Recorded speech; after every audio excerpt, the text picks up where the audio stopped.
Hi, I'm Ravi Bista and I'm an IELTS instructor. Today I am going to present to you don'ts about IELTS essay writing.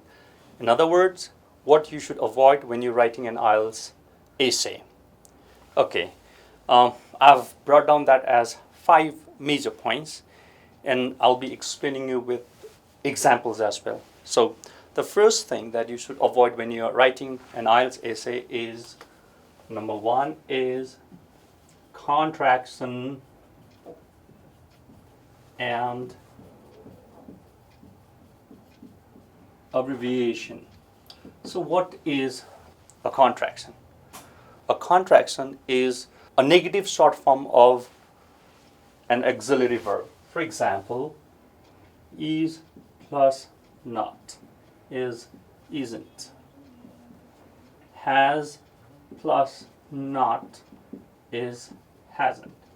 So you should be avoiding this kind of contraction form. And the next one is abbreviation. For example, UNO, USA. Please avoid these terms. And the second point that you should avoid is cliché. So what is a cliché?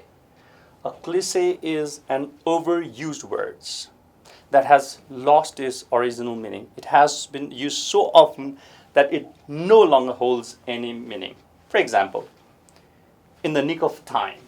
If I say in the nick of time. Some other phrases like frightened to death, fit as a fiddle. So I would suggest you to avoid these. And moving on to number 3. So what is it that you have to avoid? And number 3 is passive construction.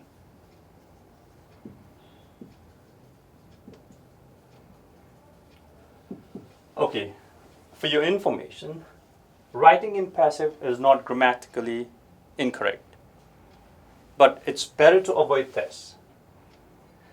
Sometimes when you write into passive voice, you have to use a lengthier sentence that could be sloppy. So the best way to write is to use active voice. Having said that, if you write like around 98% as active voice, that's better. So you could use 2% for passive construction for language variation. Now, let's move on to number 4 is wordiness. So, wordiness.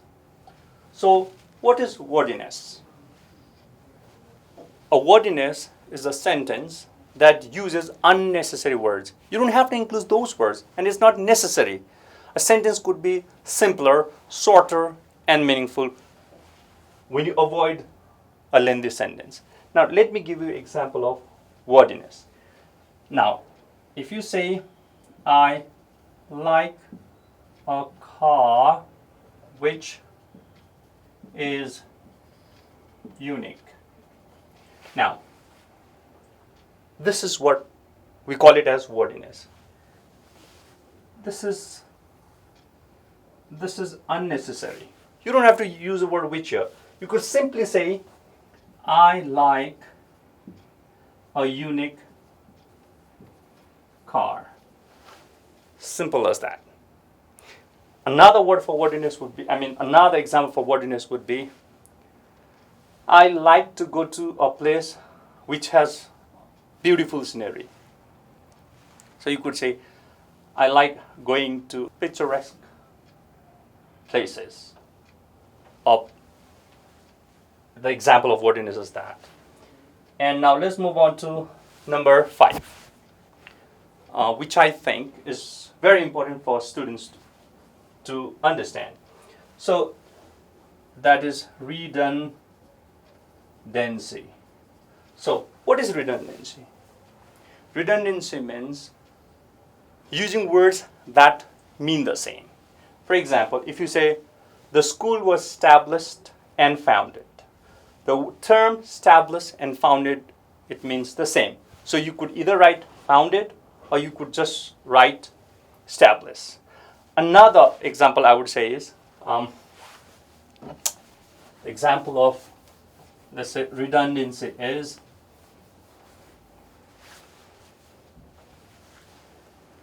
in my view, I agree.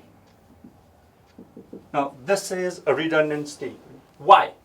Because when you say in my view or when you say I agree, it means the same. So you could either say in my view or you could start with just I agree.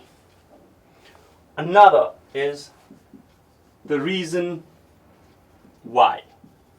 Now you don't say the reason why. You just use the word reason. Or say past experience. You don't have to use past experience. Just say in my experience. Simple as that. And number 5 is the most important, I would say, is weak thesis statement. Before understanding what weak thesis statement is, let's understand what it means. A thesis statement is the main idea of the essay. In other words, it means the whole essay is actually dependent on thesis statement. It's like a trailer of a movie. Now, if you want to know what the movie is like, you're straight away going to hit the trailer. The 2-minute trailer would be more than enough to captivate your ideas about the movie. Similarly, thesis statement is like a trailer of a movie. You know, it gives the central idea of the essay. So, now what is weak thesis statement? Now let me give you an example of weak thesis statement.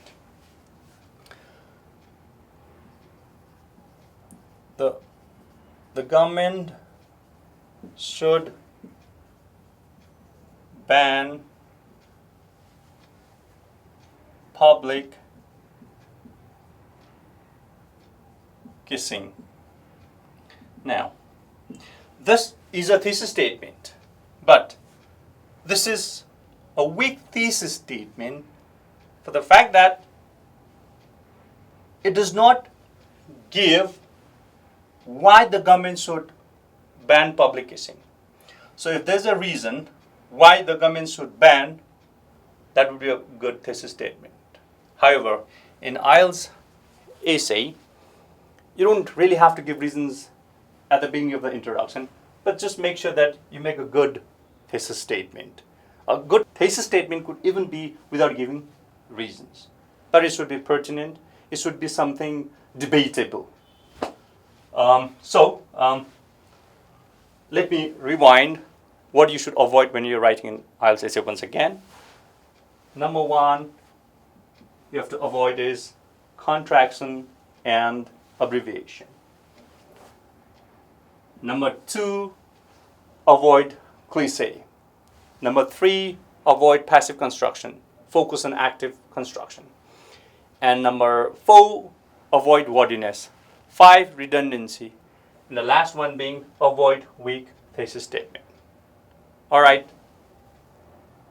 We will hopefully meet in the second video about do's about IELTS writing. Till then, stay safe and be happy.